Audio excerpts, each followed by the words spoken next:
हरे कृष्ण, राधे राधे। प्रिय श्रोताओं, आज मंगलवार के दिन सुनिए हनुमान जी की एक दुर्लभ कथा, जिसे सुनने मात्र से ही जन्म जन्मांतर के पाप क्षीण हो जाते हैं। तो दोस्तों, आइए श्रवण करते हैं। बहुत समय पहले की बात है। व्यास जी के कथन के अनुसार एक समय ऋषि मुनियों की तपोभूमि परम पावन नैमिषारण्य तीर्थ में भूमंडल के 88,000 सनकादिक ऋषि एकत्रित हुए। उन्होंने श्री सूत जी से पूछा कि हे महामुनि, आपने अनेक पुराणों की दिव्य तथा दुर्लभ कथा हमें सुनाई है।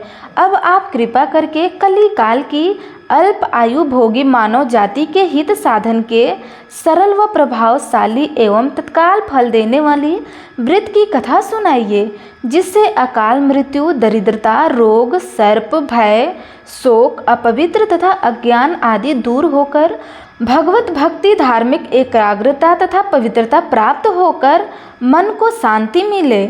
ऋषि मुनियों की उत्सुकता को देखकर सूत जी बोले कि हे मुनियों, आप सबने अत्यंत मनोरम लोकहितकारी प्रश्न पूछा है।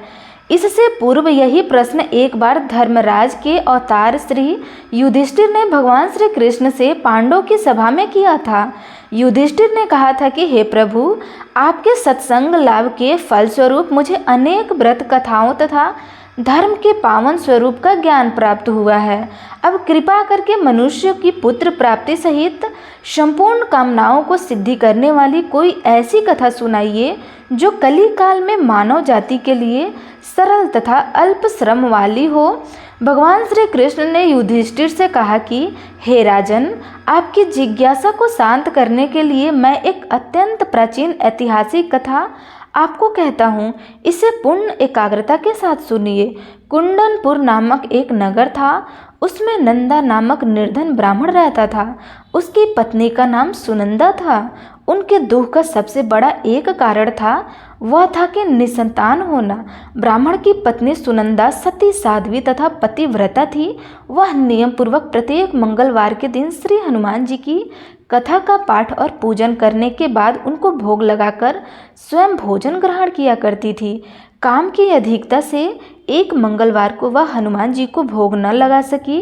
शाम के समय जब उसे याद आई तो वह अत्यंत दुखी हुई और उसे पश्चाताप हुआ कि आज पूजन व्रत तथा भोग इत्यादि कोई भी नियम का पालन नहीं हो सका। अतः उसने भी अन्य जल ग्रहण नहीं किया और अगले मंगलवार को हनुमान जी का व्रत पूजन तथा भोग लगाकर ही अन्य जल ग्रहण करूंगी, ऐसा प्रण करके वह दुखी मन से सो गई। वह प्रतिदिन हनुमान जी की स्मरण कर भोजन बनाकर पति को खिला देती थी, पर स्वयं भोजन नहीं करती थी। इस प्रकार उसने 6 दिन व्यतीत किए, किंतु दुर्बल होने के कारण मंगलवार के दिन वह प्रातःकाल ही मूर्छित होकर गिर पड़ी। उसकी इस निष्ठा और भक्ति भाव से प्रसन्न होकर हनुमान जी उसके सम्मुख प्रकट होकर बोले कि हे सुनंदे, मैं तेरी भक्ति से अत्यंत प्रसन्न हूँ, तू वर मांग। सुनंदा बोली कि हे भगवान, मुझे कोई संतान नहीं है, अतः कृपा करके मुझे संतान प्राप्ति का वर दे। श्री हनुमान जी बोले, तेरी अभिलाषा पूर्ण होगी और तुझे ऐसी कन्या रत्न की प्राप्ति होगी जिसके अष्टांग तुझे प्रतिदिन सोना दिया करेंगी। ऐसे वर देखकर हनुमान जी अंतर ध्यान हो गए। श्री हनुमान जी से वरदान पाकर ब्राह्मणी सुनंदा अत्यंत प्रसन्न हुई और संपूर्ण घटना का विवरण अपने पति नंदा को सुनाया। तो वह कन्या प्राप्ति के वरदान से कुछ दुखित तो हुए, मगर अष्टांग से स्वर्ण प्राप्ति की बात से वह प्रसन्न हो उठा। उसने सोचा कि कन्या के आगमन में मेरी निर्धरता भी दूर हो जाएगी। श्री हनुमान जी की कृपा से वह ब्राह्मणी यथासंभव गर्भवती हुई और 10वें महीने में उसे कन्या रूपी रत्न की प्राप्ति हुई। 10वें दिन ब्राह्मण ने कुल पुरोहित को बुलाकर कन्या का नामकरण संस्कार करवा दिया। पुरोहित ने जन्म नक्षत्र तथा राशि के अनुसार कन्या का नाम स्वर्णा रखा। कन्या के पूर्व जन्म संस्कार बड़े उत्तम थे और उसने पहले जन्म में मंगल देव का विधि विधान से व्रत व पूजन किया। कन्या के अष्टांगों से प्रतिदिन काफ़ी सोना मिलने के कारण वह ब्राह्मण अत्यंत धनवान होने के साथ साथ अभिमानी भी हो गया था। प्रकृति की विकास गति के अनुसार जैसे शुक्ल पक्ष का चंद्रमा बढ़ता है, उसी प्रकार कन्या भी प्रतिदिन बढ़ने लगी। एक दिन सुनंदा ने अनुभव किया कि उसकी कन्या विवाह के योग्य हो गई है। अतः उसने पति से कहा कि किसी योग्य सुंदर वर को देखकर अपनी पुत्री सुवर्णा का विवाह करा दीजिए, क्योंकि शास्त्रीय विधान के अनुसार 8 वर्ष की गौरी, 9 वर्ष की रोहिणी तथा 10 वर्ष की कन्या रसावताल मानी गई है। गौरी के दान से पाताल लोक तथा रोहिणी के दान से बैकुंठ लोक की प्राप्ति होती है, किंतु रजस्वला का दान शास्त्र में विरोध से घोर नरक की प्राप्ति होती है। अतः एवं सब दोनों में श्रेष्ठ कन्या का दान उचित समय पर करके इस लोक तथा प्रलोक को सुधारिए। पत्नी सुनंदा के शास्त्र सम्मत वचनों को सुनकर द्रव्य के लोभी ब्राह्मण ने कहा, अभी तो स्वर्णा केवल 10 वर्ष की हुई है, तुम व्यर्थ की चिंता कर रही हो। मैंने तो 16 वर्ष तक की कन्याओं के विवाह करवाए हैं, अतः चिंता की कोई बात नहीं है। पति की बात सुनकर के सुनंदा ने कहा कि रसवल्ला कन्या का दर्शन पिता और भाई के लिए निषेध है। रसोला का दर्शन करके नरक और घोर पताल के अधिकारी बनते हैं। अतः स्वर्णा की आयु शास्त्रों के विधान के साथ विवाह के योग्य हो गई है। ऐसा जानकर आप इसका शीघ्र अतिशीघ्र विवाह करा दीजिए। पत्नी के तर्क और आग्रह के आगे नंदा निरुत्तर हो गया। उसने कहा, मैं कल ही से ही उपयुक्त वर ढूंढना प्रारंभ कर देता हूँ। मैं स्वयं भी वर ढूंढने के लिए निकलूंगा तथा दूत को भी इस कार्य में लगाऊंगा। दूसरे दिन ही ब्राह्मण ने अपने दूतों को बुलाया। आज्ञा दी, मेरी कन्या के अनूप रूप ही सुंदर कोई वर ढूंढो। अपने स्वामी की आज्ञा प्राप्त कर दूत ने वर ढूंढना प्रारंभ कर दिया। शीघ्र ही उसे एक ब्राह्मण कुमार दक्षिणावर्त में मिल गया। वह सुंदर, योग्य तथा ब्राह्मणत्व के संपन्न था। दूत ने अपने स्वामी को सूचित किया तो नंदा ने जाकर स्वयं ही अपने भावी दामाद का निरीक्षण किया। उसे 100 प्रकार के योग्य पाकर नंदा संतुष्ट हो गया और शीघ्र ही उसने अपनी सुवर्णा संपन्न कन्या का विवाह करा दिया। कन्यादान में नंदा ने 100 प्रकार के धन धान्य दिए। कन्या का विवाह कर पति पत्नी ने अपने को बड़ा सुखी और भाग्यशाली अनुभव किया। किंतु शीघ्र ही नंदा के मन में स्थिति बदले। उसे देर न लगी। सोने के लोभ में वशीभूत होकर वह विचलित हो गया।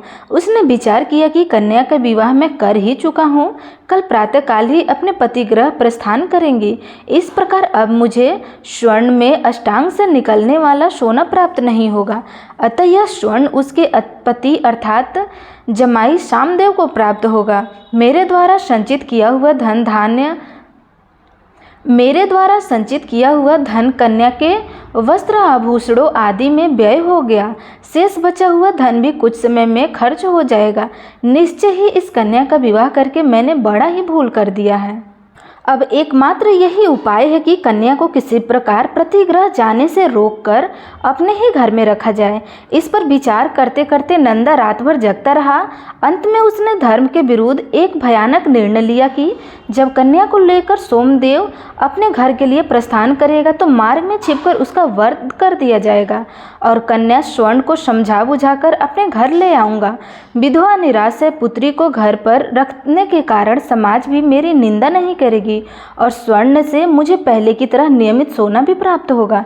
प्रातःकाल शुभ मुहूर्त में विचार कर नंदा और सुनंदा ने जमाता तथा कन्या को धन धान्य से संतुष्ट कर अपने घर के लिए भेज दिया।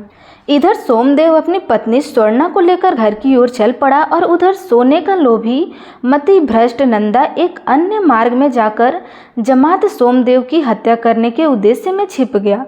उचित अवसर पाकर गुप्त रूप से पीछा करते हुए नंदा ने अपने जमाता सोमदेव का वध कर दिया और वह लुप्त हो गया। फिर कुछ समय पति के शव के पास विलाप करती हुई पुत्री स्वर्ण के सामने प्रकट होकर बनावटी शोक व्यक्त करते हुए नंदा कहने लगा कि हे पुत्री, लुटेरों ने तेरे पति का वध कर दिया है। अब तू घर चल, वहां पर ही रहकर अपने शेष जीवन को व्यतीत करना। भगवान की इच्छा के आगे किसी का कोई वश नहीं चलता है। उसे जो अच्छा लगता है वही करता है। अब तू धैर्य धारण कर, जो भाग्य में लिखा होता है वही होगा। इसमें किसी का कोई दोष नहीं होता है। पिता के कपट नीति पूर्ण वचनों को सुनकर स्वर्णा बोली कि हे पिता, संसार में पति विहीन नारी का जीवन व्यर्थ है। मैं अपने कर्तव्य का पालन करूंगी। माता पिता तथा सास व ससुर के यश को बढ़ाने वाले धर्म का पालन करते हुए अपने पति के साथ मैं सती हो जाऊंगी, परंतु लौटकर घर नहीं आऊंगी। अपनी कन्या सुवर्णा के वाक्यों को सुनकर ब्राह्मण अत्यंत दुखी हुआ। वह विचार करने लगा कि मैंने व्यर्थ ही इसके पति का वध कर दिया है। मेरा धन प्राप्ति का अभीष्ट तो सिद्ध होता दिखाई नहीं पड़ रहा है। इसके विपरीत ब्रह्म हत्या के साथ साथ पुत्री के शरीर त्याग का पाप भी मेरे सिर पर पड़ने वाला है। इस प्रकार विचार का पश्चात करके ग्लानि के वशीभूत होकर नंदा दुखी होकर रोने लगा। विवश होकर सोमेश्वर की चिता बनाई गई। फिर स्वर्णा 16 श्रृंगार कर पति का सिर गोद में रखकर चिता पर बैठ गई। जैसे ही सोमदेव को 100 को मुखाग्नि दी गई, वैसे ही प्रसन्न होकर मंगलदेव प्रकट हो गए और बोले, हे स्वर्णा, तेरे पति भक्ति से मैं अति प्रसन्न हूँ, अतः तू मनवांछित वर मांग ले। मंगलदेव को प्रकट देखकर स्वर्णा ने भक्ति भाव से उन्हें प्रणाम किया। फिर विनम्र होकर बोली कि हे मंगलदेव, यदि आप मुझ पर प्रसन्न हैं तो मेरे पति को पुनर्जीवित कर दीजिए, यह लोक तथा परलोक सार्थक करे। श्री मंगलदेव ने तथास्तु कहकर बोला कि हे स्वर्णा, तेरा पति पुनः जीवित होकर अजर अमर तथा महान विद्वान हो जाएगा। इसके अतिरिक्त तू और भी कुछ वर मांगना है तो मांग लो।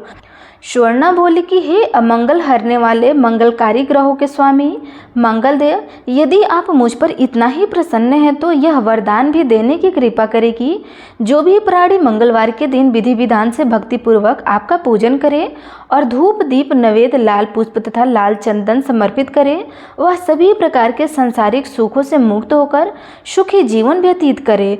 रोग शोक ताप स्वजनों का वियोग अग्नि तथा सर्प आदि उसे कपित न सतावे। मंगलवार का व्रत करने वाली स्त्री कभी विधवा न होकर अटल सौभाग्यवती रहे तथा पुत्र पौत्र से युक्ति सुखी जीवन व्यतीत करे। मंगलदेव तथास्तु कहकर अंतर्ध्यान हो गए। मंगलदेव की कृपा से सोमदेव जीवित हो गए।